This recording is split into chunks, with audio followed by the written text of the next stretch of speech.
Para aquellos que quieren mejorar su vida devocional, para los que necesitan ayuda espiritual, para todos los que desean un contacto diario con Dios, presentamos Radio Amanecer en Estudio, un alimento espiritual para tu alma. Con nosotros, el conductor de esta entrega, Pastor Juan Francisco Scroggins. Queridos amigos, oyentes de Radio Amanecer, aquí estamos una vez más, listos, reunidos, para continuar en esta semana estudiando acerca de los dos testigos, que ha sido el tema general de nuestra lección, los dos testigos, con un pasaje de la Biblia que nos está sirviendo de fundamento en todo el trayecto. Isaías 48. La hierba se seca, la flor se cae, pero la palabra de Dios permanece para siempre. ¿Por qué decimos que este texto nos está sirviendo de fundamento en todo el trayecto? Porque ya hemos dicho en reiteradas ocasiones, para que podamos mantener en mente esa declaración, que los dos testigos es para simbolizar al Antiguo y el Nuevo Testamento, y aquí Isaías está haciendo el fuerte énfasis: la palabra de Dios nuestro permanece para siempre. Aleluya. Glorificado sea el nombre de Dios, porque la palabra de Dios permanece siempre ahí, está para siempre, y tenemos que consultarla, tanto el Antiguo como en el Nuevo Testamento. Hoy tenemos un tema de mucho interés: los dos testigos resucitan. En la lección pasada, pues, estábamos hablando acerca de la muerte de estos dos testigos, y hoy nos vamos a esmerar para hablar acerca de la resurrección de estos testigos. Me place saludar aquí en cabina al pastor Cristian Veras, quien está con nosotros haciendo los comentarios a estas lecciones. Pastor, muchas bendiciones, que Dios siempre pueda proteger su vida, la de sus seres queridos, y su entorno sea prosperado espiritualmente como en términos materiales. Dios le guarde. Amén. Muchas gracias, pastor. Saludos y bendiciones. ¿Cómo estás? Bien, gracias a Dios. Amén. Saludos a ustedes, amigos y hermanos. En este día, nuestro deseo es que el Todopoderoso pueda estar con ustedes y sus corazones puedan irradiar con la paz del cielo. Vamos a orar. Padre Santo, una vez más, gracias infinitas por el conocimiento de tu palabra, porque a través de ella podemos tener un mejor entendimiento de tu carácter. Poder entender mejor tu carácter es poder tener un concepto mejor o más adecuado acerca de ti. Gracias, querido Dios. En el nombre de Jesús oramos. Amén. Amén. Importante recordar algunas ideas. Ya habíamos dicho en la lección pasada que, como no se está refiriendo a un hombre, a una mujer, dos hombres, dos mujeres que sirven como de testigo en un juicio, puntualizábamos, y eso ha sido como lo hemos hecho durante toda la semana, que esos dos testigos se está hablando del Nuevo, del Antiguo y del Nuevo Testamento. Efectivamente es así, y hemos comprobado eso con la consulta de la palabra de Dios, la Biblia. Apocalipsis capítulo 11, el versículo 11 nos dice: pero después de 3 días y medio entró en ellos el Espíritu de vida enviado por Dios, y se levantaron sobre sus pies, y cayó gran temor sobre los que lo vieron. Pensando, pastor Cristian Veras, que el Espíritu de Dios es quien da vida. Da vida en el libro de Génesis, da vida a los huesos secos del libro de Ezequiel, y cuando el Espíritu de Dios entra, de inmediato da vida.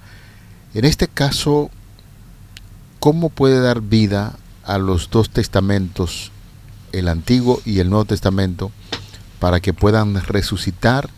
Y sería de interés, muy interesante, recordar una vez más, de manera profética, hablar acerca de esos 3 días y medio que entra el Espíritu de Dios en el en el Antiguo y Nuevo Testamento de la Biblia y se levantan sobre sus pies, y notamos entonces que el texto dice: y cayó gran temor sobre los que lo vieron.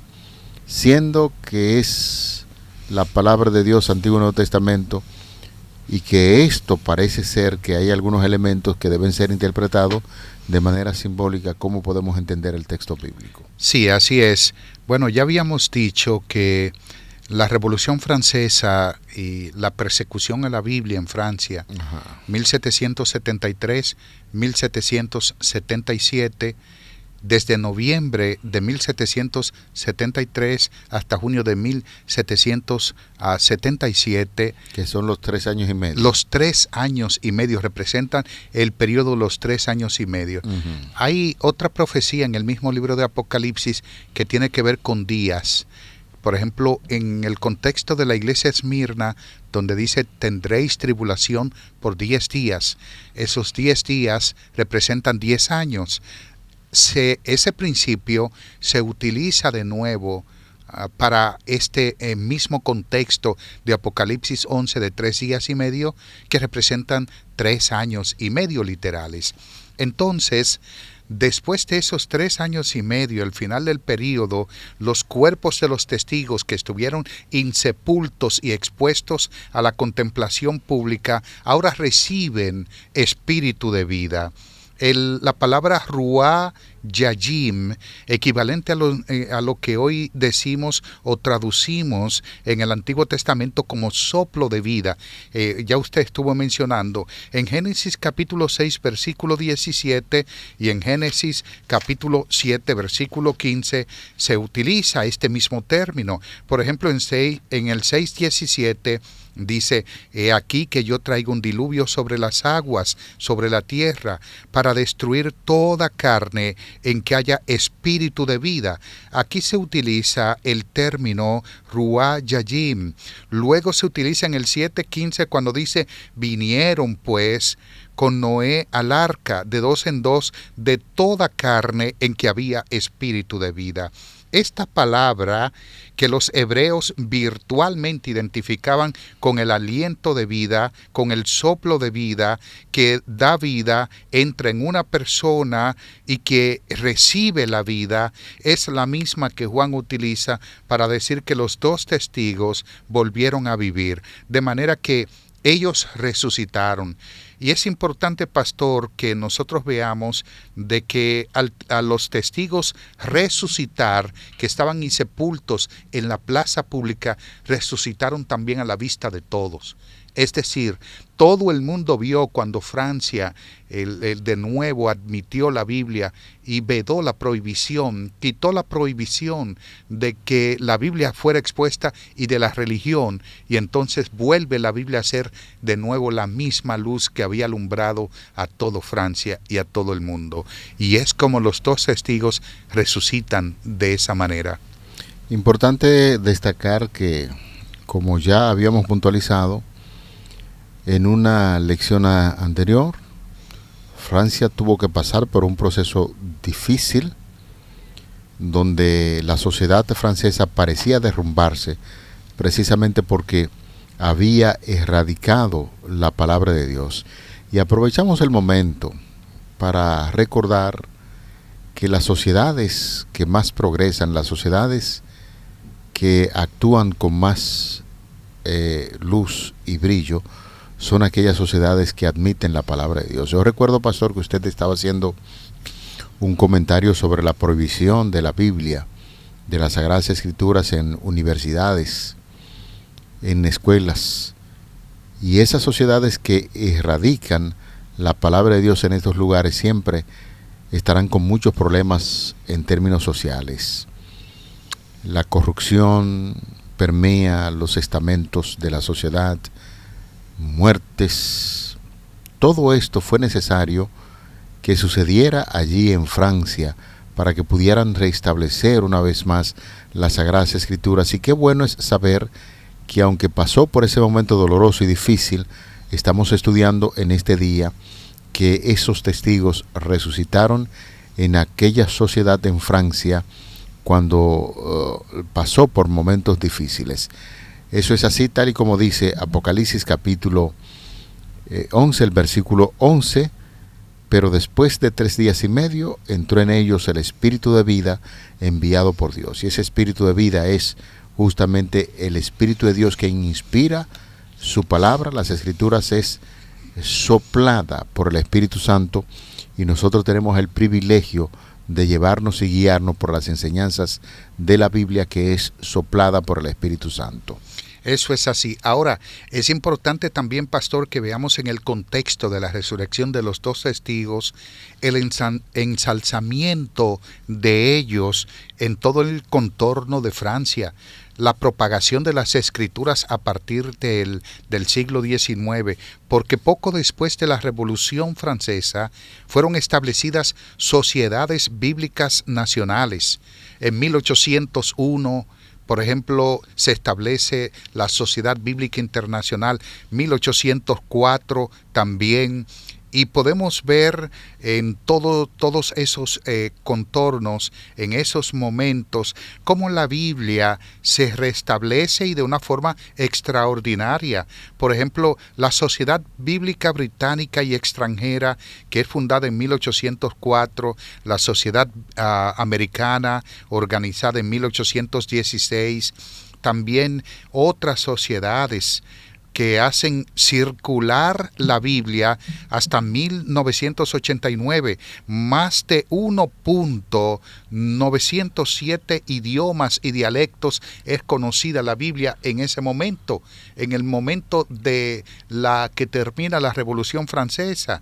Y solo de la King James, o la Biblia del Rey Jacobo, que recibe su traducción poco después de Tyndale en 1611, esa Biblia solamente hoy se cuenta con 1 billón de traducción de ellas. Lo que nos está diciendo es que los 2 testigos resucitan, pero me agrada que dice que subieron al cielo, subieron en una nube. Esto está haciendo alusión a la resurrección y ascensión de Cristo al cielo. Lo mismo que Satanás hizo con Cristo en Apocalipsis capítulo 12, que Cristo muere y la mujer da a luz un niño y Satanás quiere destruir al niño. Notemos que cuando Cristo nace, el diablo quiere matar a Jesús a través de Herodes. Luego el Señor manda a su hijo a Egipto para preservarlo allá. Lo que nos está diciendo es que aún en los lugares donde no temen a Dios, el Señor esconde a sus hijos. Luego Cristo asciende al cielo, muere, resucita y asciende al cielo. Esto mismo ocurre con los 2 testigos. Notemos, suben al cielo. Mientras Jesús se despedía de sus discípulos, le recibió una nube que le ocultó de sus ojos. En Hechos 1:9, los 2 testigos también son llevados al cielo en una nube, y el lenguaje describe una manera adecuada del ensalzamiento de las Escrituras en el período en que siguió a su supresión en Francia. Y así, pastor y estimados amigos, podemos decir que los 2 testigos resucitan. Interesantes sus declaraciones sobre la resurrección de Cristo.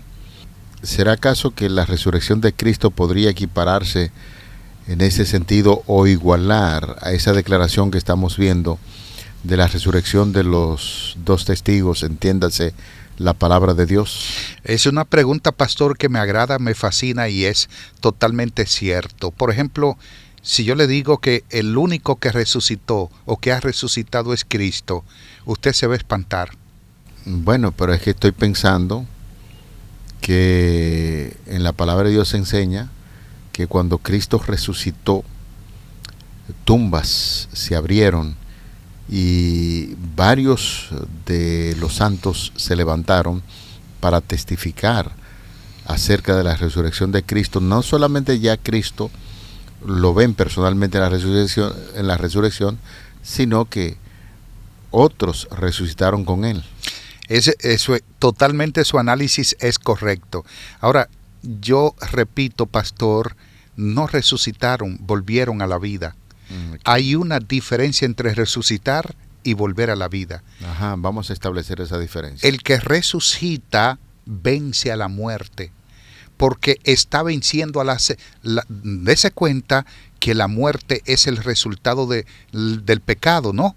Y por eso la segunda muerte es lo que viven, los que están en pecado viven. Cristo resucita y vence a la muerte eterna.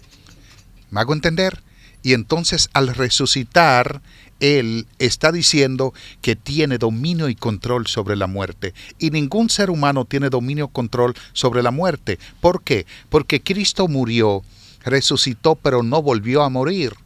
Y la gran mayoría, tanto las 3 resurrecciones del Antiguo Testamento como las que están en el Nuevo, incluyendo las que usted presenta en Mateo capítulo 27, cuando Cristo resucita, ellos volvieron a la vida por la virtud de la resurrección de Cristo. Es decir, volvieron a morir la hija de Jairo, el hijo de la viuda de Naín, Lázaro, y otros que resucitaron en el Nuevo Testamento, sí, volvieron a morir. Ahora, los que resucitaron con Cristo cuando Él murió y que ascendieron al cielo como primicia, esos no volvieron a morir. Resucitar significa que la muerte ya no tiene dominio para ellos. Entonces, los que resucitaron con Cristo cuando Él murió y que ascendieron con Él, es una primicia de la cosecha final de la resurrección de los justos. Ok, ahora que usted está puntualizando esto, yo estoy seguro que muchas personas se estarán cuestionando o preguntando y quisieran como utilizar este micrófono para preguntarle, bueno, pero ahora que el pastor está hablando acerca de esa resurrección y habla acerca de primicias, usted acaba de puntualizar algo. Por ejemplo, en el Antiguo Testamento encontramos que algunas personas resucitaron. El caso de aquel que murió y cuando entró en contacto con los huesos del profeta Eliseo, resucitó. Entonces, ¿cómo es que Cristo es la primicia de los que murieron? Sí, pregunta fascinante. Cristo es el primogénito entre los muertos. Uh-huh. ¿Por qué es el primogénito si no fue el primero que murió? Porque Él murió una muerte diferente a los seres humanos. Fue una muerte, sí, pero la muerte de Él fue sustitutiva. Está sustituyendo a la raza humana. La muerte eterna es la que Cristo muere y de ahí solo podría regresar Él. No sé si me hago entender. Cuando dice Juan 10:10, yo he venido para que tengan vida y para que la tengan en abundancia, está hablando de esto. Cristo, que es la vida, que es el dador de la vida y que de Él emana la vida, Él murió para que nosotros podamos tener vida. Y eso ocurre con todas las resurrecciones, tanto los que fueron con Él al cielo, repito, como la resurrección en virtud de la segunda venida. Resucitaremos en virtud de lo que Cristo logró sobre la muerte, conquistar a la muerte segunda. Ok, entonces Cristo es la primicia de los que murieron por eso. Así venció la muerte eterna. La muerte eterna o la muerte segunda, uh-huh, como le quieran llamar, okay, que repito, de ella ningún ser humano puede volver, ya, solo Cristo. Y el único que tiene poder para aplicarla a los seres humanos también. Es en virtud, en garantía del poder de Cristo sobre la muerte que volvemos a resucitar. Por eso Pablo en 2 de Timoteo, capítulo 1, versículo 10, dice que Cristo vino y quitó a la muerte y en lugar de ella trajo la inmortalidad. Ese es sencillamente de que el único que resucita es Jesús, los demás volvieron a la vida y que los que ascendieron con Él en el momento de su ascensión y que fueron resucitados, que habían estado muertos, como presenta el Evangelio de Mateo, resucitaron en virtud del logro de Cristo y su victoria sobre la muerte segunda. Amén. Entonces, en comparación con el texto de los dos testigos, Apocalipsis capítulo 11, ellos resucitan, dice el texto. ¿Por qué resucitan? Igual, ¿quién los resucitó? Dios, uh-huh, porque es su palabra. Está hablando del Espíritu Santo. está hablando en Job capítulo 33 versículo 4, el patriarca dice: he aquí que el Todopoderoso me hizo y el soplo del Omnipotente me dio vida. Dios de nuevo trae a la vida a los dos testigos, es decir, hace que de nuevo todo el mundo crea en la Biblia como la palabra de Dios. Y aquí entonces tenemos la oportunidad de demostrar que ciertamente el Espíritu Santo es Dios, junto con el Hijo y el Padre.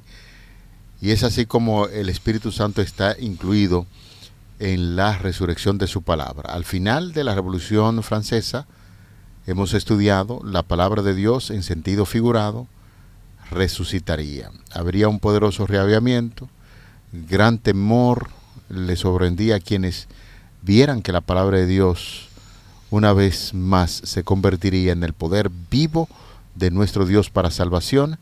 Y a finales del siglo XVIII Dios suscitó a hombres, mujeres, que se comprometieron a llevar el Evangelio hasta los confines de la tierra, y hubo gente que difundió incluso rápidamente el mensaje de la Biblia, como William Carey, que viajó a la India y tradujo la Biblia a docenas de dialectos indios. Se enviaron misioneros por todo el mundo impulsados por el poder de la palabra de Dios de la Biblia, y de ahí que nosotros estamos hablando. No es casualidad que estos esfuerzos misioneros mundiales surgieran después de la Revolución Francesa. La palabra de Dios es una palabra viva, y aunque para muchos parecía muerta, seguía viva en el corazón de los creyentes y resucitaría plenamente, como predecían las profecías del libro del Apocalipsis. Algo interesante, pastor, es que a los dos testigos se le dice subid acá. Ese subid es un verbo, y ese verbo, ¿en qué tiempo está? Bueno, notamos que ese verbo subid está en el presente. ¿Y en qué modo? En el modo imperativo. Claro, imperativo. Subid. Sí. Es una orden, un mandato. Dios le está diciendo: vengan. ¿Qué hizo el Padre con Cristo cuando resucitó? Hechos capítulo 1, versículos 6 al 9. Cristo asciende al cielo. ¿Cómo asciende Cristo al cielo? El Salmo 24 dice que una procesión de ángeles escoltaron a Cristo al cielo. El Salmo 24 es una visión anticipada de la resurrección de Cristo. Dice, por eso dice el Salmo: ¿quién subirá al monte de Jehová? ¿Y quién estará en el lugar de su santidad? El limpio de mano y puro de corazón, el que no ha elevado su alma a la vanidad, ni ha jurado con engaño. Está hablando de las características de Cristo. Es decir, hay una relación entre Cristo y las Sagradas Escrituras, los dos testigos, el Antiguo y el Nuevo Testamento. Cristo ascendió después de resucitar, y los dos testigos son llevados al cielo, pero no solamente son resucitados por Dios, sino que se le ordena entrar en el cielo. Ahora, es importante que los enemigos contemplan la vindicación de los dos testigos. Lo mismo ocurre con Cristo. La vindicación de Cristo como Dios, como Señor y Salvador, es vindicada, porque Satanás había acusado a Cristo, pero la cruz del Calvario fue la respuesta para que todo el universo conozca los planes de Dios, que son planes salvíficos. Bueno, yo creo, Pastor Cristian Beiras y amigos oyentes, que con estas informaciones que estamos estudiando de la Sagrada Escritura, la Biblia, no con mucha facilidad, algunos dirán que el Antiguo Testamento no tiene valor, no tiene vigencia, porque lo que hemos estudiado durante toda esta semana está puntualizando sobre la eternidad de la palabra de Dios, del Antiguo y del Nuevo Testamento. En el libro de los Salmos, el Salmo 119, versículo 89, lo confirma cuando dice: para siempre, oh Jehová, permanece tu palabra en los cielos. Repito la cita, sí, claro. Libro de los Salmos, Salmos 119, 89, para siempre, oh Jehová, permanece tu palabra en los cielos. Y el Salmo 111, versículo 7, allí se nos dice: las obras de sus manos son verdad y juicio, fieles son todos tus mandamientos. Y ese mismo Salmo, el versículo 8 dice: afirmados eternamente y para siempre, hechos en verdad y en rectitud. pensamos que con estas declaraciones de la Biblia, lo que hemos estudiado, reiteramos, a usted debería hacérsele difícil dar una declaración irresponsable de que el Antiguo Testamento no tiene vigencia. La palabra de Dios es para siempre, conforme lo establece las Sagradas Escrituras. Y la palabra de Dios, pastor, también puede ser atacada o suprimida. Y eso es visto, pero nunca será erradicada. Uh-huh. Usted podrá matarla en su vida. Usted como gobernante o alguien como gobernante podrá matarla. Podrá quitarla de circulación, podrá prohibir que se predique que se lea la Biblia en las escuelas públicas, en los lugares públicos, pero esa palabra no será erradicada y continuará resonando como nuestro patriota principal dijese: Dios, patria y libertad, porque la palabra de Dios trae libertad, la palabra de Dios trae liberación. Juan capítulo 8 versículo 32 dice: y conoceréis la verdad, y la verdad os hará libres. Conocer la verdad es Cristo, y la forma más cabal de conocerlo es a través de su palabra. Por eso la Biblia nunca dejará de existir. La Biblia permanece para siempre. Isaías capítulo 40 versículo 8, y es como una espada de dos filos que parte hasta los tuétanos, los huesos, las coyunturas, las intenciones del corazón, discierne la palabra de Dios. La Biblia no está muerta, Dios no está muerto, por eso su palabra es viva y permanece para siempre. Bueno, ese es el texto bíblico, por eso insistimos en que más que memorizar este texto de Isaías 48 es un pasaje que está presente en todo lo que hemos estudiado en esta semana. La hierba se seca, la flor se cae, pero la palabra de Dios permanece para siempre. Así, amigos, en el final quisiéramos hacer un llamado de inmediato a toda la población para que juntos nos unamos en oración para agradecer a Dios por este interesante estudio. Querido Padre, que tu morada es en los altos cielos. Tu palabra es vida, es viva y eficaz. Queremos movernos en las enseñanzas de la Biblia.